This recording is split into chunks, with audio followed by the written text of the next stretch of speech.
Everyone, welcome back to the Samajik Guru channel. आज हम करने जा रहे हैं क्लास 10th के साइंस का सैंपल पेपर 2 जो कि इंग्लिश मीडियम स्टूडेंट्स के लिए है। पंजाब बोर्ड ने रिलीज किया है और ये सितंबर 2022 के एग्जाम्स के लिए है। तो सबसे पहले हम लोग देख लेते हैं कि हमारा जो है वो पेपर पैटर्न किस तरीके का होने वाला है और साथ साथ उनके क्वेश्चन के सॉल्यूशंस। ठीक है, तो हमारा पेपर जो है वो 80 मार्क्स का होगा और टाइमिंग जो है वो आपको 3 आवर्स की दी जाएगी। सेक्शन ए यानी जो पार्ट ए है आपका, उसमें 17 एमसीक्यूज पूछे जाएंगे। ठीक है, तो सबसे पहला जो एमसीक्यू आपसे पूछा गया है वो है how can you determine that the chemical reaction has taken place. तो आप किस तरीके से पता करेंगे कि केमिकल रिएक्शन जो है मतलब हुआ है वो। ठीक है, तो उसकी वजह से जो उसका रूप है उसमें बदलाव आ जाता है, उसके कलर में चेंज आ जाता है, गैस जो है वो रिलीज होती है। ठीक है, तो all of the above. Next है two neighbours of homologous series differ by. तो जो दो पड़ोसी हैं, ठीक है, मतलब जो दो आसपास जो है वो होमोलोगस सीरीज होंगे, वो कितने से डिफर करते हैं। तो बच्चों होमोलोगस सीरीज जो होता है वो एक कंपाउंड है सीरीज का। ठीक है, जिसमें हर मेंबर जो होता है यानी कि उसका अगला जो भी नंबर होगा। ठीक है, जैसे कि मान के चलते हैं हम यहाँ पर जो है ये एक वो है, ठीक है, ये होमोलोगस सीरीज है, तो जो भी इसका अगला नंबर है वो CH2 जो है वो उससे बड़ा होगा। ठीक है, तो या फिर कह सकते हो कि 14 मास यूनिट जो है वो इसमें ऐड कर दोगे, या उतने का अंतर होता है CH2 या फिर 14 मास यूनिट का। ठीक है, नेक्स्ट है the allotropic form of carbon that conducts electricity. तो कार्बन का वो फॉर्म, इलेक्ट्रोपिक फॉर्म जो कि इलेक्ट्रिसिटी को कंडक्ट करता है, वो कौन सा है? ग्रेफाइट। ठीक है, अगला क्वेश्चन है which is the main gas in LPG. LPG में मेन गैस कौन सी होती है? ब्यूटेन। ठीक है, अगला क्वेश्चन है आपका कि the family of elements to which potassium belongs is called. तो किस फैमिली से जो है वो एलिमेंट की पोटेशियम जो है वो बिलोंग करता है? तो ये अल्कलाई मेटल्स है। ठीक है, नेक्स्ट है in human beings digestion of fat takes place in. तो इंसान की बॉडी के अंदर जो फैट का डाइजेशन है, ठीक है, यानी जो वसा है उसका जो मतलब पाचन है वो कहाँ पर होता है? स्मॉल इंटेस्टाइन में। नेक्स्ट क्वेश्चन है which of the following material can not be used to make a lens. तो इसमें से कौन सा मटेरियल जो है वो हम कह सकते हैं कि लेंस बनाने के लिए जो है वो इस्तेमाल नहीं किया जाता। ठीक है, तो वो है क्ले। अगला क्वेश्चन है part of the human body responsible for exchange of gases is. तो ह्यूमन बॉडी का वो पार्ट जो कि आप कह सकते हो गैसेस के लिए, गैसेस को एक्सचेंज करने के लिए रिस्पॉन्सिबल है, वो कौन सा है? Alveoli. Which part of human alimentary system is the largest part. Human alimentary system का कौन सा जो है वो सबसे बड़ा पार्ट है? वो है स्मॉल इंटेस्टाइन। अगला क्वेश्चन है what is the number of chromosomes in humans. Humans में कितने क्रोमोसोम्स होते हैं? ठीक है, अब क्योंकि यहाँ पे इन्होंने हमसे पेयर नहीं पूछा, क्रोमोसोम्स पूछा है, तो हमारा 46 हो गया। इन केस अगर यहाँ पे ऐसा होता what is the number of pair of chromosomes in humans, तो वो उसका आंसर जो है वो आपका 23 हो जाता। ठीक है, तो हमने ध्यान रखना है अगर सिर्फ क्रोमोसोम पूछा गया है, नंबर मतलब पेयर जो है वो नहीं पूछा, जोड़े में होता है ये। ठीक है, तो अगर पेयर पूछा है तो 23 होगा, पेयर नहीं पूछा, सिर्फ क्रोमोसोम्स पूछा है तो 46 होगा। ओके, नेक्स्ट है during favourable condition amoeba reproduces by. तो अगर फेवरेबल कंडीशन है उसमें एमीबा जो है वो किस तरीके से जो है वो रिप्रोड्यूस करता है? तो बाइनरी फ्यूजन के थ्रू करता है वो। ठीक है, नेक्स्ट है plants like banana, rose, jasmine, orange have lost the capacity to reproduce. जो बनाना जैसे प्लांट है, बनाना, रोज, जैस्मिन, ऑरेंज जैसे, इन्होंने जो है वो कैपेसिटी जो है वो लूज कर दी है अपनी रिप्रोड्यूस करने की। ठीक है, तो क्या किस तरीके से रिप्रोड्यूस करने की? तो वो है सीड। ठीक है, कि ये जो है ऑरेंज नहीं आना चाहिए था यहाँ पे वैसे तो, बट बाकी चीजें देखें तो वो सीड के थ्रू जो है वो रिप्रोड्यूस जो है वो नहीं करते। ठीक है, अगला क्वेश्चन है which among the following disease is not sexually transmitted. इनमें से कौन सी बीमारी जो है वो सेक्सुअली ट्रांसमिट नहीं होती? ठीक है, सेक्सुअली नहीं फैलता, तो वो है हेपेटाइटिस।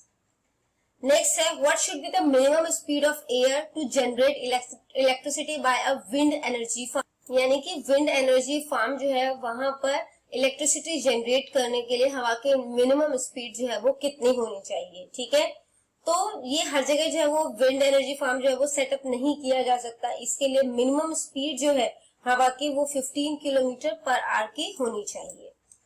अगला क्वेश्चन है which is the chief component of biogas. Biogas का चीफ कंपोनेंट यानी मेन कंपोनेंट जो है वो कौन सा है, मीथेन।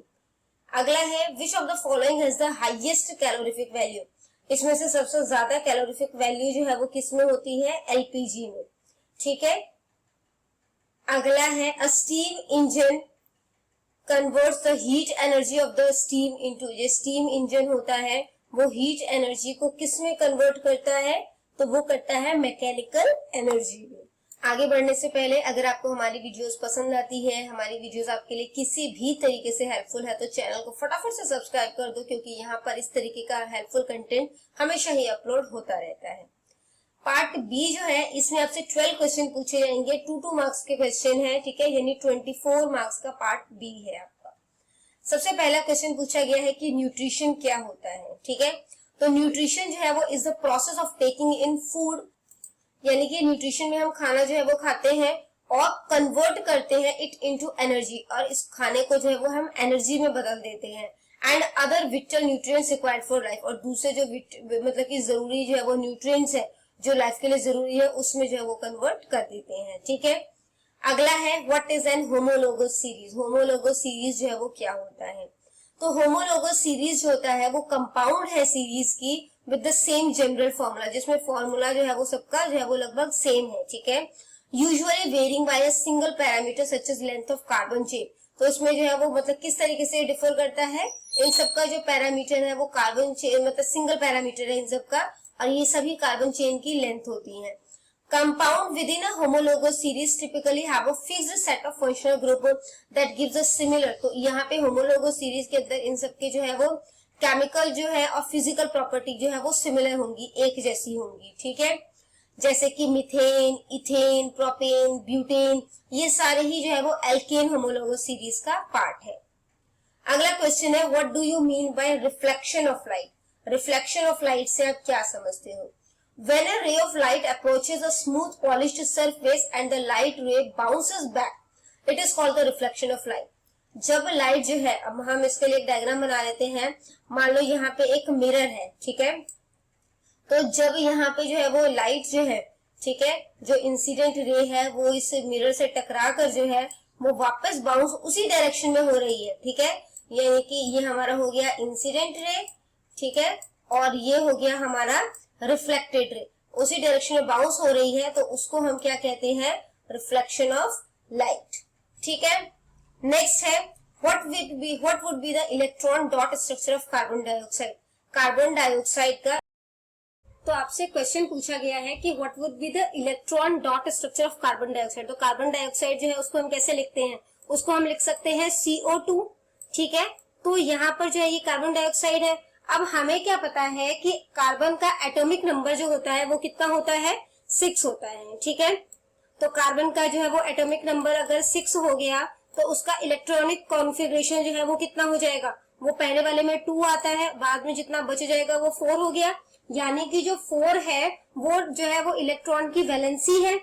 ठीक है, उसके बाद जो है अब हम ऑक्सीजन का देखते हैं, तो ऑक्सीजन के केस में एटॉमिक नंबर जो होता है वो कितना होता है, 8 होता है। ठीक है, हम इसको, हमारे पास स्पेस है नहीं, हम इसको यहाँ पर लिख लेते हैं। तो जो ऑक्सीजन है, ठीक है, उसकी वैलेंसी जो उसका एटॉमिक नंबर होता है वो कितना होता है, 8 होता है। तो इसका इलेक्ट्रॉनिक कॉन्फ़िगरेशन करेंगे तो स्टार्टिंग वाले में तो 2 ही आएगा के शेल में, उसके बाद इसमें कितना बच जाएगा, 6 बच जाएगा। ठीक है, तो अब ये किस तरीके से जो है वो स्ट्रक्चर जो है वो ड्रॉ करेंगे, तो देखो सबसे पहले हमने क्या करना है, कार्बन लिया, कार्बन जो है उसके पास जो है वो क्या हो गया, 4 जो है वो वैलेंसी है, तो कार्बन की वैलेंसी जो है वो इस तरीके से बन गई। इसके बाद जो है वो कार्बन जो है वो अपनी वैलेंसी को ऑक्सीजन के साथ शेयर करेगा, और ऑक्सीजन की वैलेंसी जो है वो कितनी है, वो 6 है, तभी दोनों कंप्लीट हो जाएगा। ठीक है, यहाँ पे जो है वो 2 हो गया, इधर जो है वो हमने 2 ले लिया और इधर जो है वो 2 ले लिया। ठीक है, तो ये हो गया 2 2 4 5 6 7 8, इसका 8 कंप्लीट हो गया। इसके बाद जो है यहाँ पे भी ऑक्सीजन है, ऑक्सीजन ले लिया, यहाँ पर भी इसी तरीके से आप जो है वो 2 जो है वो डाल दोगे, 2 इधर हो जाएगा, 2 इधर, इसके जो है वो हमने वो डाल दिए। ठीक है, इलेक्ट्रॉनिक्स जो है वो डाल दिए, इलेक्ट्रॉनिक कॉन्फ़िगरेशन, और 2 यहाँ पे, तो इसकी वैलेंसी जो है वो ऑक्सीजन की 6 होती है, वो कंप्लीट हो गई। और ऑक्सीजन कार्बन के साथ मिलकर जो इसकी कंप्लीट जो है मतलब जो इसका एल शेल है वो कंप्लीट हो गया, ठीक है। तो ये स्ट्रक्चर जो है वो कुछ इस तरीके का बनेगा। अब इसको हम यहाँ पर इस तरीके से देखते हैं। तो ऑक्सीजन की वैलेंसी कितनी है, 6 से हमें 8 बनाना है, तो 2 वैलेंसी है तो 2 बॉन्ड बनाएगा, ठीक है। इसके बाद जो है वो इधर भी जो है वो उसके 2 बॉन्ड बनाएंगे।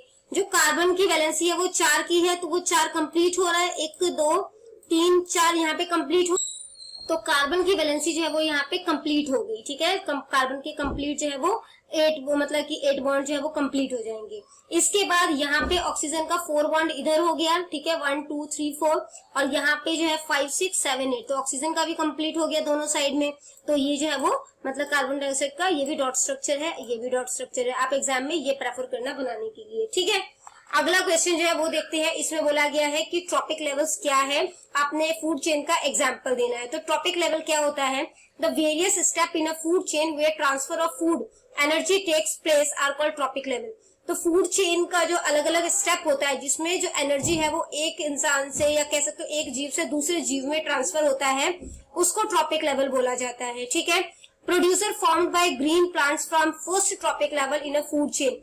जो प्रोड्यूसर होते हैं वो स्टार्टर होते हैं, ठीक है, या प्रोड्यूसर होते हैं फूड चेन का, और फर्स्ट ट्रॉपिक लेवल पे होते हैं। जैसे एक फूड चेन का एग्जांपल लिया हमने, ग्रास, इंसेक्ट, फ्रॉग, स्नेक। तो ग्रास जो है वो प्रोड्यूसर है, इंसेक्ट जो है वो ग्रास के ऊपर डिपेंडेंट है, वो प्राइमरी कंज्यूमर हो जाएगा। इंसेक्ट को फ्रॉग खाएगा, वो सेकेंडरी हो जाएगा, सेकेंडरी कंज्यूमर। इसके बाद जो है स्नेक जो है वो टेरिटरी कंज्यूमर हो जाएगा, ठीक है। नेक्स्ट क्वेश्चन है बायोलॉजिकल मैग्निफिकेशन क्या होता है। तो बच्चों बायोलॉजिकल मैग्निफिकेशन जो है वो क्या होता है, the phenomenon in which the harmful pollutant enters the food chain and gets concentrated more and more to each successive trophic level of organism is called biological magnification। तो जब जैसे कि फार्म के अंदर जो है जब वो मतलब कि खेतीबाड़ी की जाती है तो उसमें पेस्टिसाइड्स वगैरह डाला जाता है, उस मतलब प्रोडक्ट को जब कोई गाय वगैरह खा लेती है, फिर उस गाय का दूध जो है वो मतलब कि कोई पीता है ना, तो ये जो है वो क्या हुआ, उस फूड चेन के अंदर आ गया जो पॉल्यूटेंट था। तो इसको जो है वो बायोलॉजिकल मैग्निफिकेशन जो है वो बोला जाता है, ठीक है। What is geothermal energy? Geothermal energy जो है वो क्या है, the energy which is directly obtained from the heat inside the earth, ठीक है। तो यहाँ पे जो हीट जो है वो धरती की जो गर्माहट है उससे ली जाती है, उसको जो है वो जियोथर्मल एनर्जी कहते हैं। नेक्स्ट है what are the qualities of an ideal source of energy. जो एक मतलब कह सकते हो आइडियल सोर्स ऑफ एनर्जी के क्या क्या गुण होने चाहिए, ठीक है। तो it should be easily available होना चाहिए, उसकी कैलोरीफिक वैल्यू जो है वो ज्यादा होनी चाहिए, मतलब ज्यादा एनर्जी जो है वो दे। It should be easy, store करना उसे आसान होना चाहिए, एक जगह से दूसरी जगह ले जाना आसान होना चाहिए, सस्ता होना चाहिए, और इन्वायरमेंटल पॉल्यूशन जो है वो कम से कम करे, ठीक है। अगला क्वेश्चन पूछा गया है कि what is the role of the acid in our stomach. Acid का हमारे पेट में क्या रोल होता है। तो हाइड्रोक्लोरिक एसिड यानी कि जो HCl होता है वो हमारे पेट में जो है वो रिलीज होता है, और इसका काम क्या होता है, it activates inactive pepsinogen into pepsin. जो ये पेप्सिनोजेन है उसको पेप्सिन में कन्वर्ट कर देता है। पेप्सिन जो होता है वो प्रोटीन के डाइजेशन में हेल्प करता है, ठीक है। इसके अलावा ये बैक्टीरिया को मारता है, ठीक है, that are brought into our bodies through food. तो जो वो वाले बैक्टीरिया जो हम खाना खाते हैं उसके साथ हमारे अंदर चले जाते हैं, तो उन बैक्टीरिया को मारने का काम करता है। HCl is secreted by oxyntic cell in the stomach and helps in lowering the pH। तो पेट का pH लेवल जो है उसको कम करने का काम करता है ये, ठीक है। Where do plants get each of the raw material required for photosynthesis? तो फोटोसिंथेसिस के लिए मटेरियल है वो प्लांट कहाँ से लेता है, ठीक है। तो वो प्लांट कहाँ से लेता है, plant take carbon dioxide from the atmosphere, atmosphere से कार्बन डाइऑक्साइड लेता है, वाटर जो है उसको सॉइल से एब्जॉर्ब कर लेता है, और सनलाइट जो है वो उसे सन से मिल जाए। नेक्स्ट क्वेश्चन आपसे पूछा गया है कि पॉलिनेशन जो है वो फर्टिलाइजेशन से किस तरीके से जो है वो अलग है, ठीक है। तो जो पॉलिनेशन होता है वो एक्सटर्नल प्रोसेस होता है, जबकि फर्टिलाइजेशन जो है वो इंटरनल प्रोसेस होता है, ठीक है। Pollination occurs when anther of the stamen reaches the stigma of the ovary।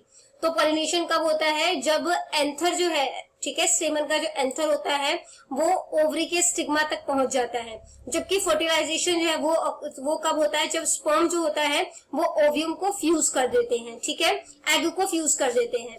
It occurs by some pollinators, जो पॉलिनेशन होता है वो कुछ पॉलिनेटर्स और एजेंट्स के थ्रू जो है वो होता है, जैसे विंड, वाटर, बर्ड्स, इंसेक्ट, जबकि इसके लिए ऐसा कोई एजेंट की जरूरत नहीं होती है।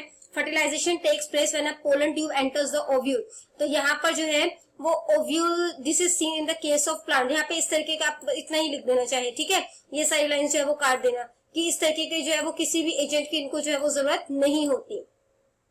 It is seen in only in flowering plant, तो ये जो है वो फ्लावरिंग प्लांट में जो है वो देखा जा सकता है। और ये जो है लगभग जितने भी मतलब कि कुछ प्लांट्स होते हैं, एनिमल्स हैं, बर्ड्स हैं, इंसेक्ट हैं, ह्यूमंस हैं, उन सब में जो है फर्टिलाइजेशन देखा जा सकता है, ठीक है। अगला क्वेश्चन आपसे पूछा गया है कि what are the advantages of sexual reproduction over asexual reproduction. Sexual reproduction का असेक्सुअल रिप्रोडक्शन के कंपैरिजन में क्या फायदा है। तो in sexual reproduction more variation are produce, तो सेक्सुअल रिप्रोडक्शन में ज्यादा वैरायटी जो है वो देखने को मिलती है। Thus it ensures survival of species in a population, जिसकी वजह से जो उनकी स्पीशीज है, प्रजाति है, वो मतलब सर्वाइव कर पाती है, ठीक है। The new formed individual has characteristic of both the parents, जो न्यू इंडिविजुअल जो है वो सेक्सुअल रिप्रोडक्शन के थ्रू प्रेजेंट हो रहा है, ठीक है, तो उसमें जो है वो माता पिता दोनों के ही लक्षण जो है वो होते हैं। पार्ट सी आ जाता है, इसमें आपने 8 क्वेश्चन जो है वो करने हैं, 8 ही क्वेश्चन दिए हुए हैं, ठीक है, और 3-3 मार्क्स के क्वेश्चन है, टोटल 24 नंबर का जो है वो आपका पार्ट सी है। इसमें आपसे बोला गया है कि इलेक्ट्रॉनिक कॉन्फ़िगरेशन बताना है सोडियम का, ठीक है, ये Al होगा, एल्यूमिनियम का, और Ca यानी कि कैल्शियम का। तो इलेक्ट्रॉनिक कॉन्फ़िगरेशन जो है वो सोडियम का क्या होता है, ये है आपका 2, 8 और 1, ठीक है, तो 1 जो है वो इसकी वैलेंसी हो जाएगी। उसके बाद जो है इलेक्ट्रॉनिक कॉन्फ़िगरेशन एल्यूमिनियम का क्या होता है 2, 8, 3, कैल्शियम का क्या होता है 2, 8, 8, 2, ठीक है। देखो अब इसको याद कैसे रखना, पहले वाले में हमेशा पहले शेल में 2 ही होता है, ठीक है। उसके बाद जो है आपको इसका अगर मतलब कि एटॉमिक नंबर याद होगा तो आप उसमें से माइनस कर देना 2, कितना बच जाएगा। सेकंड वाले में 8 से ज्यादा नहीं हो सकता, अगर 8 से कम है तो फिर वही लिया जाएगा नंबर, 8 से ज्यादा नहीं हो सकता, ठीक है। और उसके बाद जो बच जाएगा फिर आप वो लिखोगे, ठीक है। अगला क्या बोला गया है कि what does one mean by endothermic and exothermic reaction, give example. आपने एंडोथर्मिक और एक्सोथर्मिक रिएक्शन का एग्जांपल जो है वो देना है और बताना है कि ये होता क्या है। तो एक्सोथर्मिक रिएक्शन क्या होता है, chemical reaction that releases energy. अब इसको ऐसे याद करना, एक्स का मतलब क्या होता है बाहर, ठीक है। तो केमिकल रिएक्शन जो कि एनर्जी जो है वो बाहर रिलीज कर रही है, किस फॉर्म में, या तो हीट के फॉर्म में हो सकता है, या लाइट के फॉर्म में हो सकता है, या साउंड के फॉर्म में हो सकता है, उसको एक्सोथर्मिक रिएक्शन कहते हैं। जैसे सांस लेना या कोक का जलाना। अब क्या होगा, जब हम सांस लेंगे ऑक्सीजन अंदर जाती है, आपने महसूस किया होगा, जब आप एक्सहेल करते हो, सांस बाहर छोड़ते हो तो वो हवा गर्म होती है।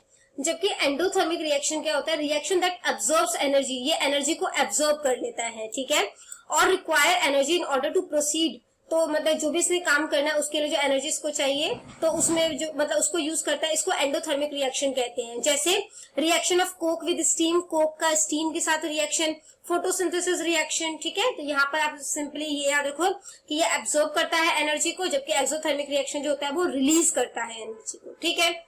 अगला क्वेश्चन है what are the advantages and disadvantages of using a solar cooker. Solar cooker use करने के फायदे और नुकसान क्या क्या है। तो सबसे पहले फायदे देख लेते हैं। It is cost effective, cost effective है क्योंकि ये जो है वो सस्ता होता है, ज्यादा चार्ज जो है वो नहीं लगता इसको बनाने में, ठीक है।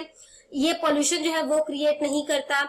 The solar cooker is simple to use, इसको यूज करना आसान होता है, कोई मतलब डेंजर नहीं है ना, कोई मतलब कह सकते हो चोट लगने का खतरा नहीं है।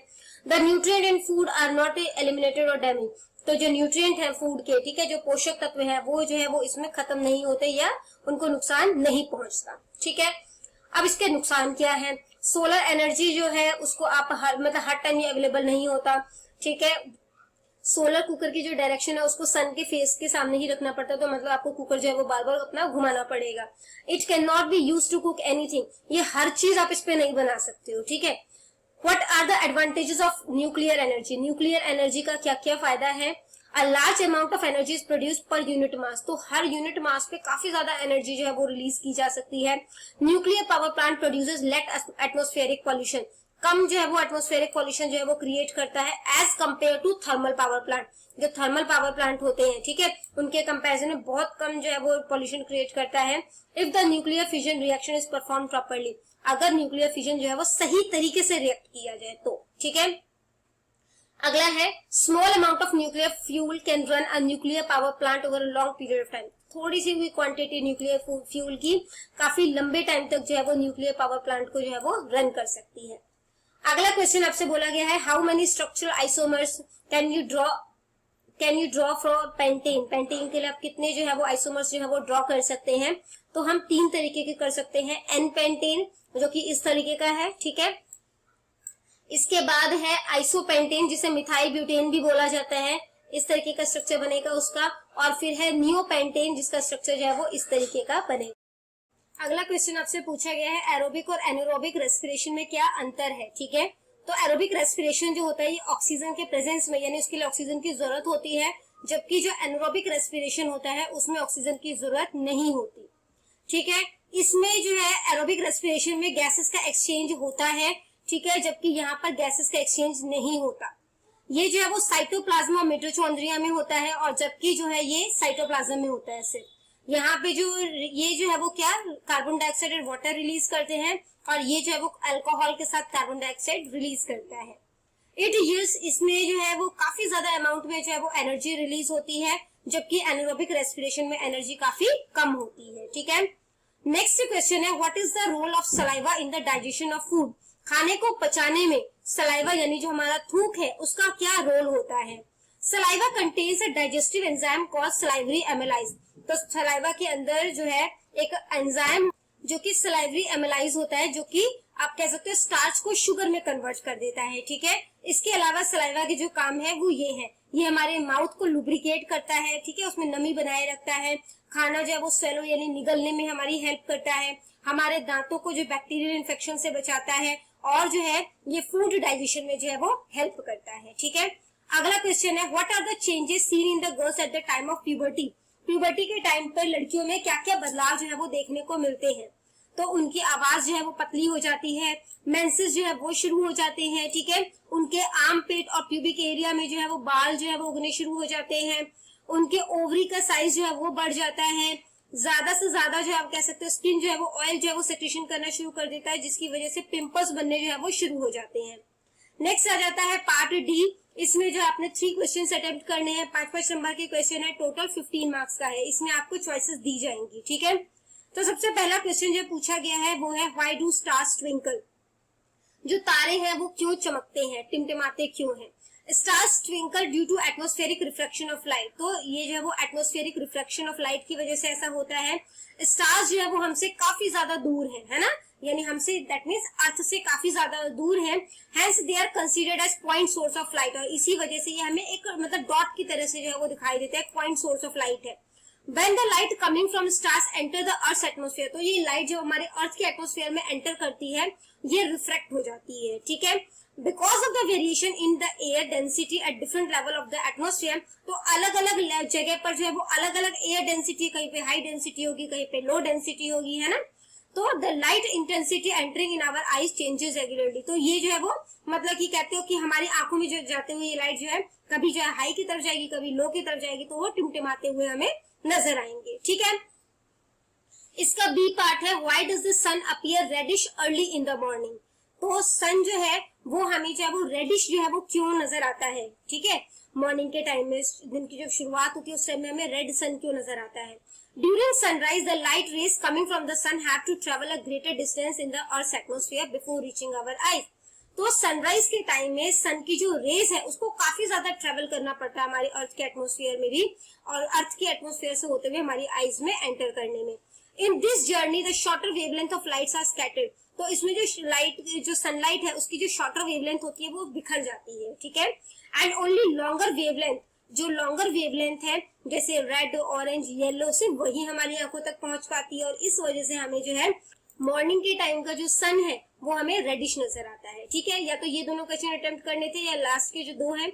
Explain why the planets do not twinkle. Planets जो है वो क्यों नहीं टिमटिमाते। Since planets are quite close to the earth in comparison with the star. अब जो प्लैनेट्स हैं वो स्टार के कंपैरिजन में हमारे बहुत ज्यादा पास है। They do not act as point sources but behave like extended sources। तो वो पॉइंट सोर्स नहीं होते, एक बड़ा सा एक्सटेंडेड सोर्स की तरह दिख रहा है हमें, ठीक है। Planets may be considered as collection of a large number of point-sized source of light। तो काफी सारे पॉइंट्स जो है वो मिला के कह सकते हो, क्योंकि हमारे पास है तो हमें बड़ा दिखाई देगा, तो काफी सारे पॉइंट सोर्स उसके अंदर आ जाएंगे, है ना।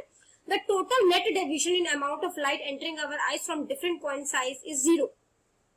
तो हमारे आंखों में जो ये मतलब कि आप कह सकते हो लाइट जो ट्रेवल कर रही है उसका पॉइंट सोर्स जो है वो 0 हो गया, ठीक है। और इस वजह से हमें जो है वो कोई भी ट्विंकलिंग करता हुआ जो कह सकते हो प्लैनेट जो है वो नजर नहीं आता। अगला क्वेश्चन है, why does the sky appear dark instead of blue to the astronaut. तो स्काई जो है एस्ट्रोनॉट को वो डार्क कलर का क्यों नजर आता है, हमें तो ब्लू नजर आता है, उनको डार्क क्यों नजर आता है।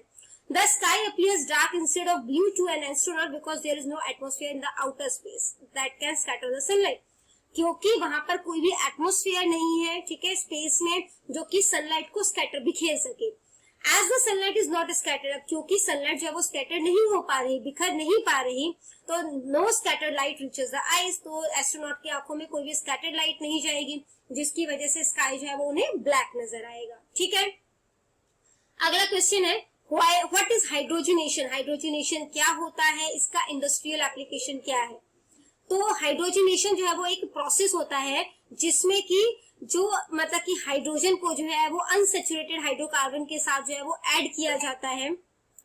पैलेडियम और निकल जो है कैटलिस्ट उनके प्रेजेंस में, ठीक है, इनकी उपस्थिति में, ताकि वो हमें सैचुरेटेड हाइड्रोकार्बन जो है वो दे सके, ठीक है। अब इसका इंडस्ट्रियल एप्लीकेशन क्या है, इससे वेजिटेबल घी बनता है, जिसको हम लोग डालडा घी बोलते हैं ना, वो बनता है इससे। नेक्स्ट क्वेश्चन है, explain the mechanism of the cleaning action of soap. Soap किस तरीके से जो है वो साफ करता है कपड़ों को, उसके बारे में बताना है। The dirt present on clothes is organic in nature and insoluble in water. तो जो धूल मिट्टी हमारे कपड़ों में प्रेजेंट होती है वो ऑर्गेनिक नेचर का है, क्योंकि है ना, ऑर्गेनिक है वो सारा नेचर, और वो पानी में घुलता नहीं है। Therefore it cannot be removed by only washing with water। तो अगर हम उसको सिर्फ पानी से कपड़ों को धोएंगे तो उससे डर्ट जो है वो नहीं निकलेगी। When soap is dissolved in water, जब साबुन को आप पानी के साथ डिसॉल्व कर देते हो, घोल देते हो, ठीक है, मिक्स कर देते हो, it's hydrophobic ends attach themselves to the dirt. तो उसका जो हाइड्रोफोबिक एंड है वो खुद उसको जो है वो डर्ट के साथ खुद को मिला लेता है, and remove it from the cloth, और कपड़ों में से वो मतलब गंदगी जो है वो हटा देगा। Then the molecules of soap arrange themselves in micelle formation।